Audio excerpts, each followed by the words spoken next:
Budaya kerja itu bisa meningkatkan engagement. Budaya kerja itu bisa meningkatkan loyalty. Budaya kerja itu bisa meningkatkan kinerja. Budaya itu bisa meningkatkan produktivitas. Jam Sostek. Kalau buat teman-teman rekan-rekan yang juga punya bisnis tapi belum sebesar itu gitu, Pak. Kira-kira gimana?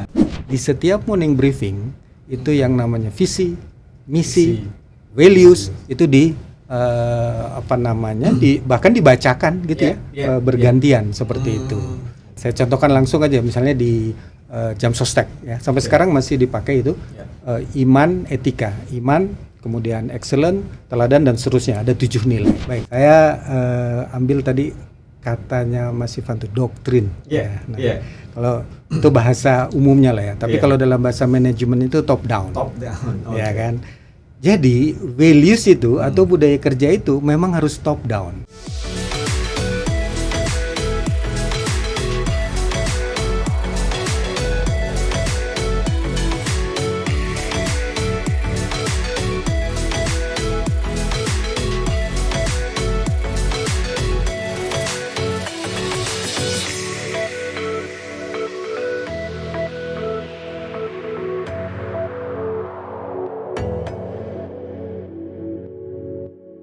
Halo rekan naker dan sobat Genika, kita berjumpa lagi di podcast Indonesia Produktif.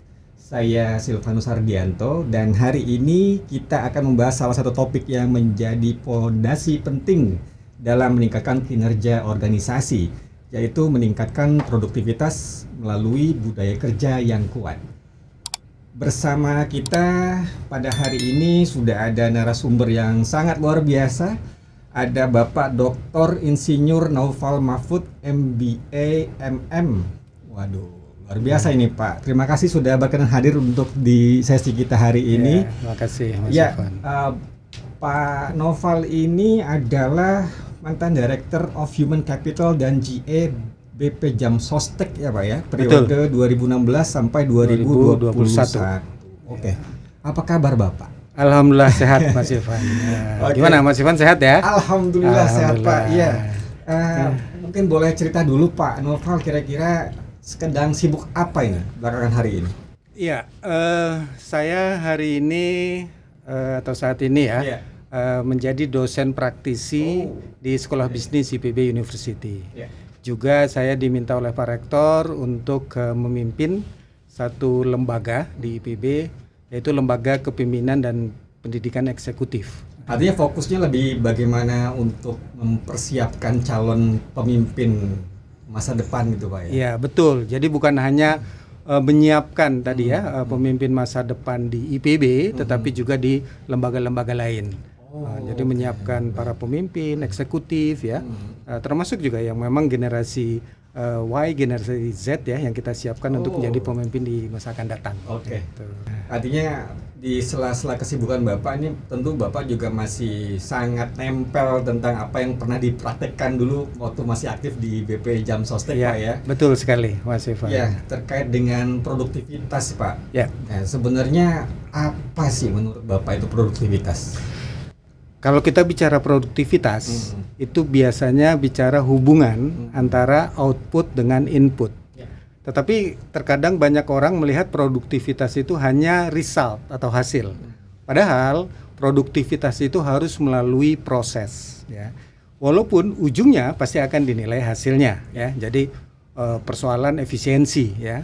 Tetapi juga efektivitas dan kualitas itu harus dijaga. Maka proses itulah yang kemudian harus dijaga. Baik. Dan kaitannya dengan topik diskusi kita hari ini Pak tentang hubungan antara produktivitas yang dihasilkan dari kebiasaan-kebiasaan para pekerjanya atau budaya kerjanya. Nah, kalau kita lihat definisinya sendiri, kalau menurut Bapak tentang budaya kerja atau budaya organisasi itu apa Pak sebenarnya Pak? Rekan-rekan juga Sobat Genika juga mau lebih paham ini. Baik Mas Ivan dan juga teman-teman rekan naker dan Sobat Genika. Sebelum saya cerita budaya kerja, saya ada satu cerita menarik. Ini saya alami sendiri beberapa tahun lalu ya, ketika saya ke kota Kyoto di Jepang. Nah itu ada satu kota kurang lebih 20 km jaraknya dari Kyoto, namanya kota Uji. ya, uji. Di situ ada kedai teh. Kedai teh itu namanya Suen, ya. Suen Tea Shop. Nah, itu kan di sana. Yang menarik ya, Mas Ivan dan Sobat Genika serta rekan Naker, perusahaan itu berdiri dan sekarang masih ada. Itu tahun 1160. Bukan 1960 ya, 1160. Sudah ada yang lahir? Belum pasti. Nah, negara Indonesia juga belum ada kan, ya, 1945 ya. Jadi kira-kira berapa ya? 800 hampir 900 tahun ya. Dan kedai itu masih ada. Nah, memang ada sebuah penelitian ya. Kenapa perusahaan itu atau living legend company ini bisa bertahan ratusan tahun. Nah, itu yang tadi saya katakan, karena mereka memegang atau menganut atau meyakini dan bahkan mengimplementasikan ya tentu itu adalah tadi budaya kerja atau values. Nah, itu.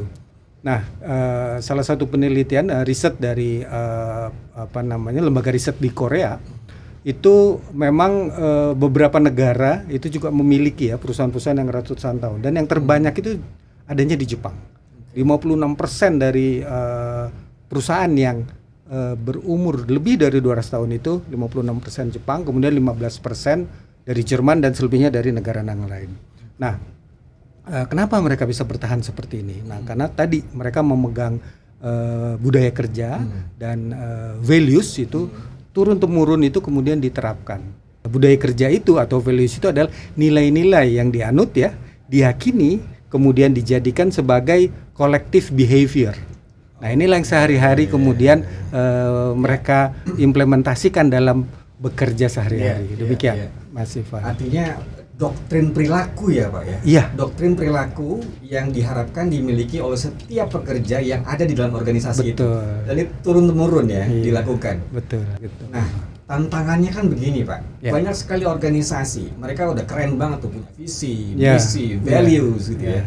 Lalu dicetak, di frame, di bingkai yang mewah, dipajang di ruang meetingnya.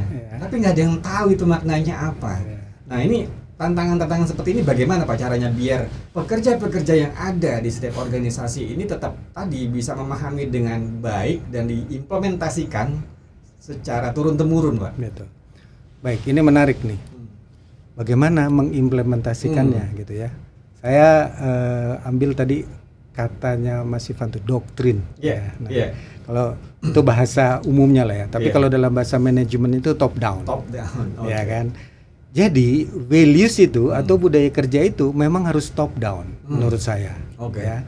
Karena itu nilai-nilai yang memang harus dianut, diyakini dan diimplementasikan. Tidak ada cara yang paling efektif kecuali dilakukan sosialisasi dan internalisasi. Itu. Nah, makanya kemudian, sekarang bagaimana cara sosialisasi internalisasinya? Nah, pengalaman saya di Jam Sostek, kemudian di beberapa perusahaan yang sebelumnya juga, itu yang pertama adalah lead by example. Dari leadernya dulu mencontohkan, disiplin misalnya, harus dicontohkan dulu. Nggak mungkin leader atau atasan itu menyuruh karyawannya datang pagi tepat waktu, katakanlah jam 8, tapi dianya sendiri datangnya jam 10. Tidak mungkin. Tidak mungkin tadi, kok sulit ya menerapkan itu.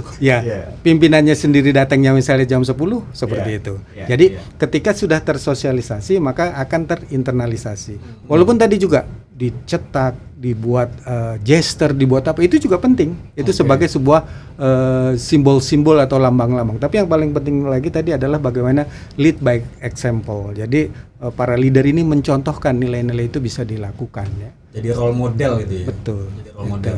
Dan tadi kan disampaikan juga bahwa sosialisasi komunikasi ini menjadi sebuah hal yang penting untuk bisa melestarikan budaya kerja yang sudah ada gitu. Betul. Nah, kira-kira berapa kali sekalikah untuk kita bisa memberikan doktrin itu secara kan harus kontinuitas ya. Harus terus-menerus terjadi. Karena kalau enggak lupa karena mungkin ya semua orang sibuk dengan pekerjaannya masing-masing, tenggelam dengan rutinitas gitu. Kira-kira yang dalam pengalaman Bapak yang efektif sebuah organisasi melakukan tadi internalisasi secara rutin itu bagaimana Pak? Sebelum saya bicara itu, saya ingin menjelaskan 4 unsur dulu dari budaya kerja. Yang pertama tadi ya nilai-nilai, ya, values itu yang diyakini. Kemudian kepemimpinan, termasuk stylenya ya, gaya kepemimpinan. Yang ketiga adalah komunikasi tadi, karena untuk sosialisasi internalisasi. Yang keempat kebijakan-kebijakan atau peraturan perusahaan dan artefak tadi. Nah ini yang menjadi unsur dan sekaligus menjadi tools. Kalau tadi pertanyaan bagaimana, berapa kali, terus kapan dan seterusnya gitu ya, sosialisasi internalisasi. Pengalaman saya katakan tidak ada 1 kali, 2 kali, 3 kali dan lain-lain itu. Yang ada hanya terus menerus. Jadi itu tidak bisa terputus. Contoh misalnya begini, bagaimana melakukan internalisasi terhadap misalnya ini sedang mengintroduce nilai-nilai baru atau yang diyakini gitu ya. Ya harus setiap hari.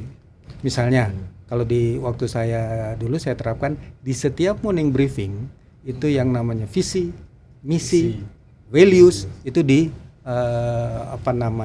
bahkan dibacakan gitu bergantian seperti itu. Yang kedua, supaya memudahkan juga pakai gesture. Ya, saya contohkan langsung aja misalnya di jam sostek ya. Sampai sekarang masih dipakai itu. Iman, etika, iman, kemudian excellent, teladan dan seterusnya, ada 7 nilai. Nah, itu masing-masing punya gesture, Mas Ivan. Misalnya iman seperti ini. Kemudian excellent seperti ini. Kemudian teladan seperti ini ya. Kemudian integritas seperti ini ya. Kepedulian dan juga antusias gitu. Jadi ada 7 nilai yang ada satu lagi harmoni seperti ini. Jadi ada dan kemudian juga ada gesturnya dan kemudian juga dibuat semacam jingle-nya. Jadi menarik ada jingle-nya loh. Iya, setiap pagi dan sore itu diperdengarkan itu sobat Genika dan rekan nakernya diperdengarkan ya. Jadi bahkan saya kadang-kadang di lift ya ketemu karyawan, mereka itu sambil bersenandung dengan jingle itu iman, etika dan seterusnya itu. Seperti itu. Itu dalam rangka internalisasi. Itu. Jadi dia meresap ke semua. Betul. sanubari. Betul, ya. betul itu. Oke, baik. Kira-kira ada tips atau saran kepada mungkin juga rekan naker dan juga sobat Genika yang saat ini juga punya atau sebagai pelaku usaha kecil, mikro, menengah gitu ya. Mungkin mau tahu juga nih tips dari Pak Noval, kira-kira apa yang bisa dilakukan untuk tadi agar organisasi yang dibangun itu memiliki budaya kerja yang bisa mendukung produktivitas. Baik, ini nanti di ujungnya kita akan bicara produktivitas ya. Nah, sebenarnya Mas Ivan ya, BP Jam Sostek sendiri itu juga bukan lembaga atau perusahaan yang sangat besar atau sangat banyak karyawannya ya. Masih ada yang lebih besar lagi 10.000 bahkan 120.000. BP Jam Sostek sendiri sekitar 5.000 sampai 6.000 karyawan. Dulu waktu saya di BP Jam Sostek itu sekitar 6.117. Saya masih ingat itu kan. Nah, caranya bagaimana? Yang pertama, untuk melakukan sosialisasi dan internalisasi itu perlu agent of change. Jadi ada duta-duta budaya, duta-duta budaya kerja yang dibentuk di setiap unit ya. Contohnya di BP Jam Sostek ada sekitar 325 kantor cabang. Nah, di setiap kantor cabang minimal ada satu yang memang menjadi duta budaya itu. Bahkan setiap 2 tahun sekali itu diukur efektivitas dari budaya kerja itu. Kalau masih efektif kita akan terus pakai. Jadi diukur itu kesehatan ya, istilahnya kesehatan dari sebuah organisasi. Ada nilai entropinya. Kita minta konsultan yang netral untuk bisa mengukur itu. Nah, sehingga pada ujungnya nanti kita melihat melalui budaya kerja ini akan meningkat produktivitas dari BP Jam Sostek sendiri ya. Itu seperti itu. Ivan. Jadi memang perlu ada agen-agen yang disiapkan gitu ya. Yeah. Secara khusus untuk bantu memberikan doktrin kepada pekerja-pekerja yang lain agar bisa terimplementasi dengan baik begitu Pak ya. Dan tentu saja tadi seperti disampaikan oleh Pak Noval juga bahwa leadernya harus jadi contoh dulu tapi ya.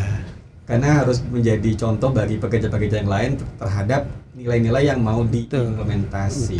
Nah, sekarang kalau mungkin dari pengalamannya Pak Noval juga, kira-kira pernah ketemu nggak dengan organisasi yang mungkin budaya kerjanya menurut Pak Noval lemah gitu ya? Dan kira-kira dampaknya apa? Ya. Baik, Jadi kalau budaya kerja itu betul tadi ya. Budaya kerja itu lemah atau kuat. Oke. Ya, jadi ada yang melihat gini, budaya kerja itu bagus dan jelek atau baik dan buruk. Nah, menurut saya budaya kerja itu tidak ada yang salah atau benar, baik atau buruk. Yang ada kuat atau lemah, gitu kan? Jadi ketika budaya kerja itu lemah, makanya kan lemah ya, bukan baik atau buruk, tapi lemah atau kuat. Itu kemudian ya kita kuatkan lagi.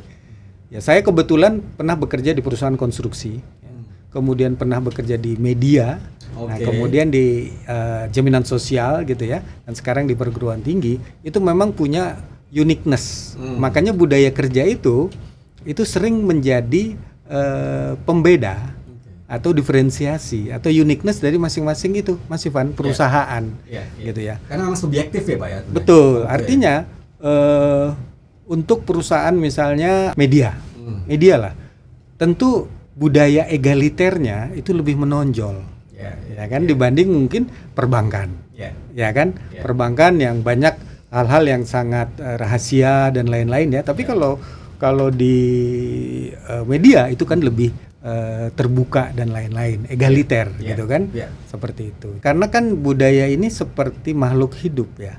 Karena yang meyakini, menganut dan mengimplementasikan adalah kita ini makhluk hidup.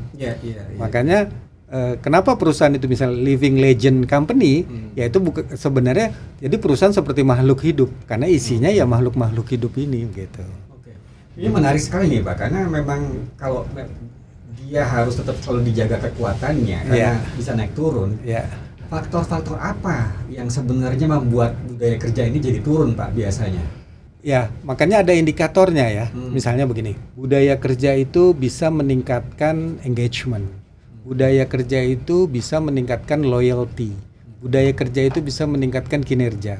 Budaya itu bisa meningkatkan produktivitas nih, pembicaraan kita hari ini. Jadi, ketika indikator itu kemudian turun, nah itulah segera kita akan lakukan katakanlah intervensi supaya itu budaya kerjanya digalakkan lagi supaya produktivitas, kinerja, engagement, loyalty itu meningkat seperti itu. Ada orang atau posisi atau departemen khusus nggak Pak yang harus pantau itu? Betul. Atau sebenarnya gini, ini bagus ini pertanyaannya. Tadi yang saya katakan karena ini lead by example, seharusnya itu melekat kepada pimpinan-pimpinan. Semua leader Pak? Ya, itu yang pertama ya. Tetapi kemudian supaya tadi ukuran-ukuran atau indikator-indikatornya itu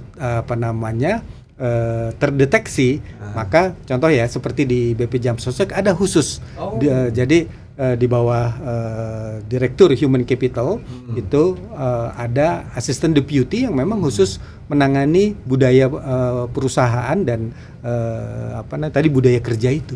Jadi dia yang mengamati, kemudian memantau, bahkan melakukan sosialisasi, internalisasi itu di situ.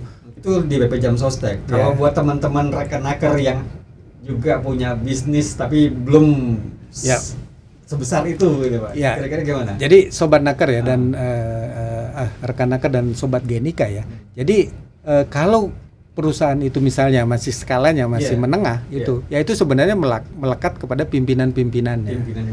Makanya yang saya katakan bagaimana pentingnya pimpinan itu memahami values kemudian menginternalisasi baik ke dirinya dan kemudian ke karyawannya seperti itu. Oke, ini sangat luar biasa sekali meskipun singkat waktunya ya, tapi banyak hal yang bisa kita gali dari Pak Novel di pengalamannya dalam merawat dan juga menjaga budaya kerja di organisasi yang pernah diselami dan juga yang saat ini. Dan sebagai penutup mungkin Pak Novel kira-kira ada hal yang ingin disampaikan buat rekan-rekan dan juga sobat Genika untuk ini jadi take away-nya nih. Biar mereka setelah mendengarkan podcast kita hari ini punya inspirasi lalu kemudian ingin implementasi apa yang disampaikan di sesi hari ini. Ya, baik. Sebelum ke take away itu saya ingin menjelaskan sedikit ya. Karena ini terkait dengan produktivitas ya. Ketika budaya kerja itu diimplementasi dengan baik ya. Contohnya ini di BP Jam Sostek pada periode waktu itu 2016-2020 terjadi peningkatan dalam jumlah peserta aktifnya. Dari 2016 sekitar 68,2 juta, itu sampai kemudian ke 2020 menjadi 97,5 juta. Itu meningkat. Kemudian total aset ya, total kelolaan aset dari 255,2 triliun menjadi 483,8 triliun. Mungkin hari ini bisa mencapai 700 atau 800 triliun. Dan yang terakhir nih dari hasil engagement survei karyawan itu tidak pernah kurang dari 80. Jadi 82 paling rendah dan bahkan pernah sampai 99,8 engagementnya itu seperti itu. Nah terkait tadi takeaway apa tentang budaya kerja.